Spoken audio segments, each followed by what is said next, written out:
తెలుగు రాష్ట్రాల్లో 450కి పైగా రోబోటిక్ సర్జరీలు సక్సెస్ఫుల్ గా చేసిన ఘనత మణిపాల్ హాస్పిటల్దే.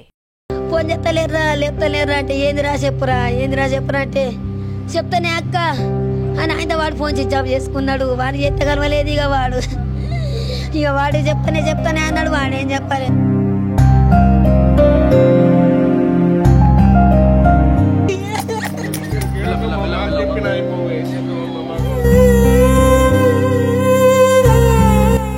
ఈ లోకంలో అన్నిటికంటే ముఖ్యమైనది ప్రాణం. మనం చావుని మనమే కోరి తీసుకొని వచ్చి మనం నమ్ముకున్న కుటుంబాన్ని, మన భార్య పిల్లల్ని, మన అక్క చెల్లి అన్నదమ్ములను కూడా రోడ్డు పాలు చేసిన వాళ్ళు అవుతాం.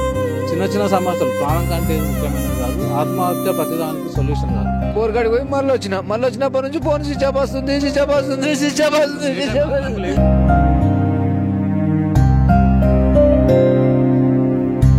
1:30 నుంచి మా కోడలు చేస్తూనే ఉంది. మా ఇంటిగానే ఉంది కోడలు, నా దగ్గరనే ఉంది నా కోడలు. అయ్యా నా మనమడు కూడా నా ఇంటిగానే ఉంది.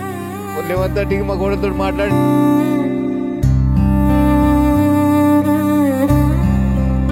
11:30కి నేను ఇంటికి వస్తున్నా అని చెప్పిండట. ఇక అంతకే తెలుసు. అదే లాస్ట్ ఫోన్ కాలేగా.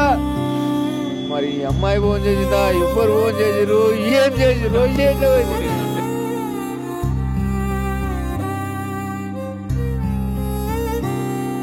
నమస్తే, వెల్కమ్ టు సుమన్ టీవీ. ఉమ్మడి నిజామాబాద్ జిల్లాలో పోలీస్ అధికారుల ఆత్మహత్యలు అనేటివి చాలా చర్చనీయాంశమైనాయని చెప్పుకోవచ్చు.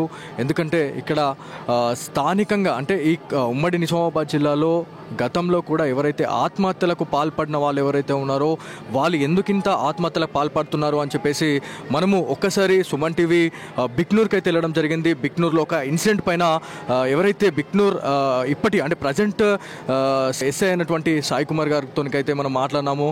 అప్పుడు కూడా అంటే ఈ ఆత్మహత్యలు ఎందుకింత జరుగుతూ ఉన్నాయి, ఒకవేళ ఆత్మహత్యలు చేసుకునే వాళ్ళు ఒకవేళ ఇట్లాంటి థాట్స్ వచ్చినప్పుడు వాళ్ళు ఏం చేయాలి అనే దానిపైన అయితే సుమన్ టీవీ ఎవరైతే మనకి బిక్నూర్ ఎస్ఐతోనైతే మాట్లాడడం జరిగింది. సాయి కుమార్ గారితో మాట్లాడినప్పుడు అంటే ఎలాంటి ఇబ్బందులున్నా, ఎలాంటి ఇన్సిడెంట్స్ ఏమైనా జరిగినా కూడా ధైర్యంగా ఉండాలి అన్న క్యాండిడేట్ వల్ల ఆత్మహత్యలు చేసుకోవడానికి గల కారణం ఏంది అని చెప్పేసి చాలామంది అనుకుంటా ఉన్నారు.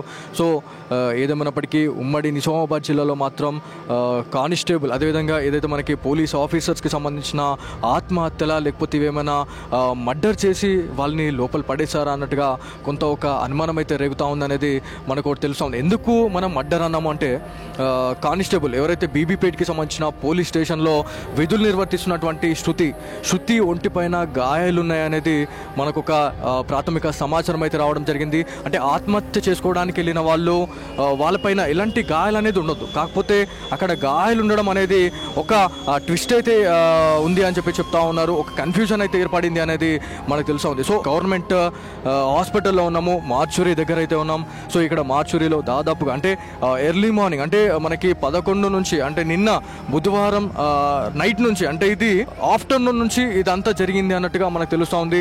ఎవరైతే ఎస్ఐ సాయి కుమార్కి సంబంధించిన కుటుంబీకులతో కూడా మాట్లాడినాం, వాళ్ళ బాబాయ్ అదేవిధంగా వాళ్ళ కన్న తండ్రితోనైతే మనం మాట్లాడినాం. అంటే ఎర్లీ మార్నింగ్ నుంచి 8 o'clock 9 o'clock టైంలో కూడా సాయి కుమార్ వాళ్ళ తండ్రితోనైతే కాల్ చేయడం జరిగిందని చెప్పారు.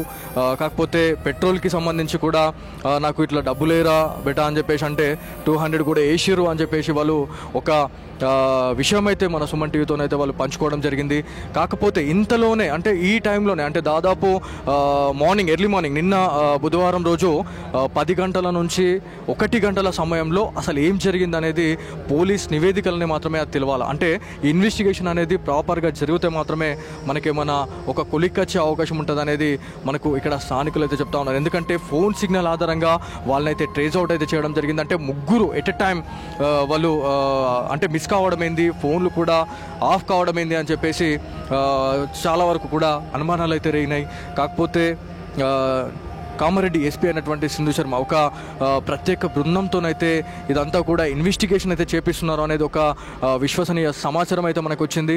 కాకపోతే కడసారి చూసేందుకు ఎస్ఐ సాయి కుమార్ అదేవిధంగా కానిస్టేబుల్ శృతి, కంప్యూటర్ ఆపరేటర్ అయినటువంటి నిఖిల్, సో వీళ్ళని చూడడానికైతే వాళ్ళ బంధువులు అదేవిధంగా వాళ్ళ ఫ్రెండ్స్ అండ్ ఫ్యామిలీ మెంబర్స్ అయితే ఇక్కడికి రావడం జరిగింది. ఎస్ఐ అయినటువంటి ఎవరైతే సాయి కుమార్ గురించి మాట్లాడుకుంటే మనకి మెదక్కి సంబంధించిన వ్యక్తిగా మనకి తెలుస్తూ ఉంది.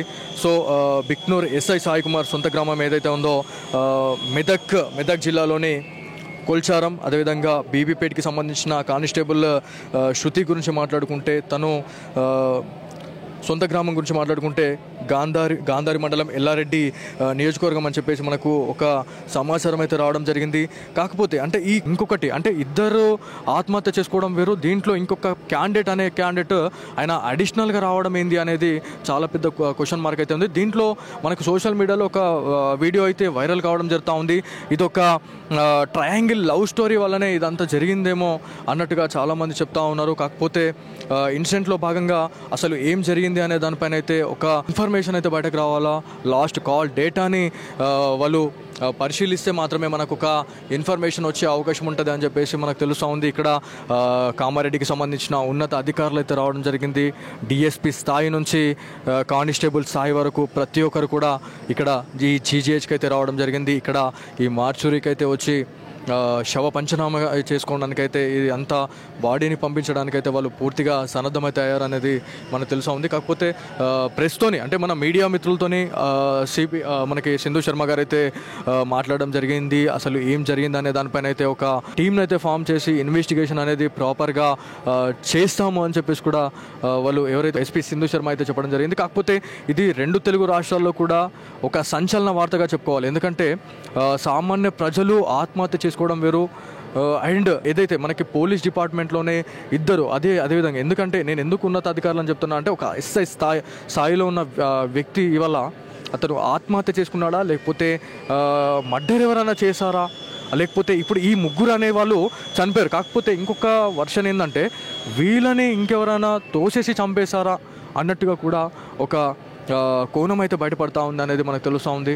సో ఏదేమైనప్పటికీ ఉమ్మడి నిజామాబాద్ జిల్లా మాత్రం ఇది ఒక హాట్ టాపిక్ అయిందని చెప్పుకోవాలి. ఇది సీఎం దృష్టికి వెళ్ళే వరకు కూడా ఇదంతా కూడా తీసుకెళ్తామని చెప్పేసి కుటుంబీకులు అయితే చెప్తా ఉన్నారు. మరి దీంట్లో ఎవరిది తప్పు అనే దానిపైన అయితే ఒక ప్రాపర్ ఇన్వెస్టిగేషన్ అయితే చేస్తామని చెప్పేసి మనకి ఎస్పీ సింధు శర్మ గారు అయితే చెప్తున్న సిచ్యువేషన్ అయితే ఉంది. ఇక్కడ ప్రతిదీ కూడా వాళ్ళు ఏర్పాటు చేసుకున్నారు. అంటే ఇక్కడ సిచ్యువేషన్ చూస్తే 3 బాడీస్ అనేటివి ఉన్నాయి. ఏదైతే మనకి ఎస్ఐ సాయి కుమార్కి సంబంధించిన బాడీని తీసుకెళ్ళడానికి కూడా అంబులెన్స్ అయితే రావడం జరిగింది. దాంతోపాటు ఇక్కడ శృతికి సంబంధించిన మృతదేహాన్ని తీసుకోవడానికి కూడా ఆటోలు తీసుకురావడం జరిగింది. ఆటోలలో పంపిస్తారా లేకపోతే మరి ఈ అంబులెన్స్ సహాయంతోనే వాళ్ళు తీసుకెళ్తారా అనేది చాలా పెద్ద ఒక సిచ్యువేషన్ అనేది ఏర్పడింది. కాకపోతే ఉమ్మడి నిజామాబాద్ జిల్లాలో మాత్రం ఆత్మహత్యల కలకలం అనేది రేగుతూనే ఉంది.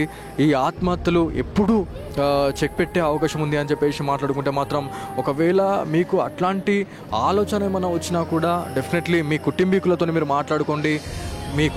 మీరు మాట్లాడుకోండి అని చెప్పేసి కూడా చాలా వరకు కూడా అంటే పోలీస్ అధికారులు చెప్తా ఉన్నారు. కాకపోతే అలాంటి పోలీస్ అధికారులు ఇవాళ ఆత్మహత్య చేసుకొని చనిపోవడం అనేది తీవ్ర స్థాయిలో చాలామంది అయితే ఇవాళ భయపడుతున్న సిచ్యువేషన్ ఉంది. అంటే ఈ మర్డర్లా లేకపోతే ఈ సూసైడ్స్ అనే దానిపైన అయితే ఒక క్లారిఫికేషన్ అయితే ఇంకా రాలేదు. మరి ఇంకా ఎవరైనా అంటే ఇప్పుడు వీళ్ళు 3 అయితే ఉన్నారు. ఈ 3 కాకుండా ఇంకా వీళ్ళని అంటే చాలామంది ఏమంటున్నారు అంటే ఎస్ఐ సాయి కుమార్ వాళ్ళ తండ్రి ఏమంటున్నారంటే మా కొడుకైతే పిరికివాడు కాదు, తను 2018లో తను జాబ్ కొట్టడం జరిగింది. 24 సంవత్సరాలలోనే ఆయన ఎస్ఐగా తను జాబ్కి అయితే సెలెక్ట్ అయ్యాడు అని చెప్పేసి అన్న క్యాండిడేట్ ఇవాళ అట్లాంటి క్యాండిడేట్ ఇవాళ ఎట్లా చనిపోతాడు అనేది ఒక చాలా పెద్ద బిగ్ క్వశ్చన్ మార్క్ అయితే ఉంది. ఎందుకంటే ఎవరి వర్షన్ చూసినా కూడా వాళ్ళ గురించి అనుకూలంగానే చెప్తా ఉన్నారు. ఇప్పుడు శృతి వాళ్ళ పేరెంట్స్ గురించి మాట్లాడుకుంటే వాళ్ళు కూడా ఒకటే మాట్లాడుతూ ఉన్నారు. అంటే మా శృతి చాలా ధైర్యవంతురాలు అని చెప్పేసి మాట్లాడుతూ ఉన్నారు. ఎవరైతే నిఖిల్ గురించి మాట్లాడుకుంటే నిఖిల్ తల్లితో కూడా మనం మాట్లాడినాం. నిఖిల్ తల్లితో మాట్లాడినప్పుడు కూడా వాళ్ళు ఒకే మాట మాట్లాడుతూ ఉంది. ఇప్పటి వరకు ఎలాంటి ఇబ్బంది లేకుండే, మాకు ఒకవేళ ఏమన్నా ఇబ్బందులు ఉన్నాయా లేకపోతే వర్క్ ప్రెషర్ ఏమైనా ఉందా లేకపోతే ఎవరైనా బెదిరింపు కాల్స్ ఏమైనా వచ్చినాయా అని చెప్పేసి కూడా మనము నిఖిల్ తల్లితోనైతే మనం మాట్లాడడం జరిగింది. కాకపోతే అక్కడ సిచ్యువేషన్ అయితే అంటే మార్నింగ్ ఎర్లీ అంటే తను విధులకు వెళ్ళే టైంలో మాత్రం తను క్యాజువల్గానే వెళ్ళినాడు అని చెప్పేసి మనకి నిఖిల్ వాళ్ళ తల్లి అయితే చెప్పడం జరిగింది. మరి దీనికి అసలు ఎప్పుడు ముగింపు అయ్యే అవకాశం ఉంటుంది అనే దానిపైన అయితే క్లారిటీ అయితే రావాల్సి ఉంది. చూడాలి ఒకసారి. ఇప్పుడు పూర్తిగా ఏర్పాట్లు అయితే చేశారు. వారి వారి మృతదేహాల్ని వారి వారి స్వస్థలాలకైతే చేర్చడానికి కామారెడ్డి ఎస్పీ అయితే పూర్తిగా చర్యలు అయితే తీసుకున్నట్టు మనకు అనిపిస్తూ ఉంది. ఇప్పటికే 2 అంబులెన్స్లు అయితే వచ్చినాయి. ఈ 2 అంబులెన్స్లలో కూడా మృతదేహాలను అయితే తరలిస్తామని చెప్పేసి మనకి పోలీస్ అధికారులు అయితే చెప్తా ఉన్నారు. సో ఇది ఇక్కడున్న తాజా పరిస్థితి. కెమెరా పర్సన్ కార్తిక్తో బాలు, సుమన్ టీవీ, కామారెడ్డి నుంచి.